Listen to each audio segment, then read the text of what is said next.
President Trump gives a thumbs up as he walks to Air Force One at Joint Base Andrews in Maryland on May 23.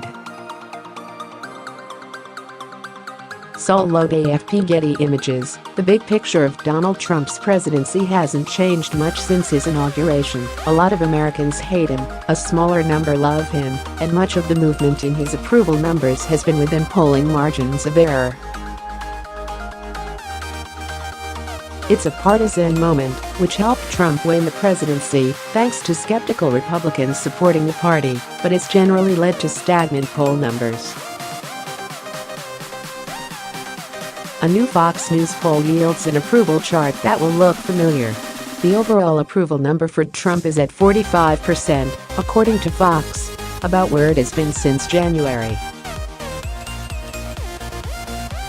About a quarter of Americans strongly approve of the job Trump is doing. About 4 in 10 strongly disapprove. The splits by party are what they've always been: Democratic hate, Republican love, and independents generally reflecting the overall picture. After that question, though, Fox did something interesting. They asked people to say why they approved or disapproved of Trump. We took those responses and applied them to the percentage of people holding an approving or disapproving view of Trump. So, for example, 45% of respondents approve of Trump, and 24% of them do so because of the economy and jobs, meaning that about 11% of all respondents approve of Trump for that reason. Here are the responses to Fox's 2 questions, sorted by the size of the group of people holding the view. The full responses are truncated for space. One thing jumps out at me here.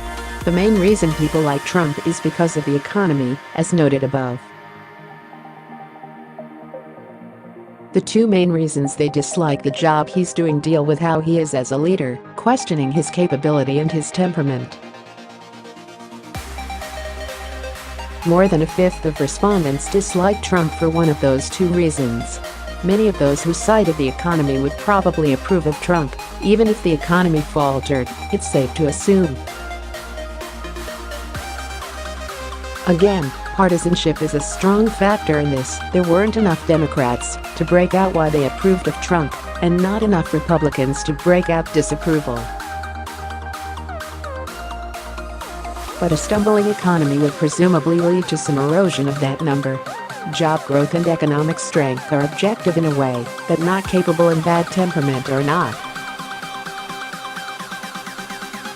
Put another way, if job growth stalls, one would assume that would affect his approval numbers among those who cite the economy as their reason for liking him. But what's Trump going to do to win over those who dislike him because he's not capable? How does that subjective assessment get turned around? There are some objective measures among those who disapprove of Trump. The most prominent is his treatment of immigration. About 2% of respondents disapprove of him because of his handling of immigration. The margin of error on that number is huge, of course, a small part of a small number. But it's what we've got to work with. Interestingly, enough people cited Trump's policy on family separations to warrant inclusion in Fox's delineation of the poll results. Change his immigration policies, and maybe some of those people view his presidency more positively. But most of those who dislike him for much less tangible reasons.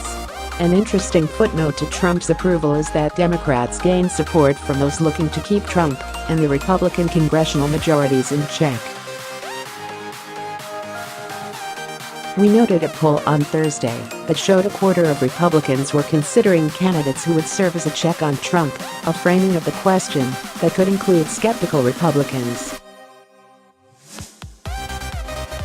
Fox asked if people might specifically vote for a Democrat to provide that check, and a fifth of Republicans said it was at least somewhat possible that they would.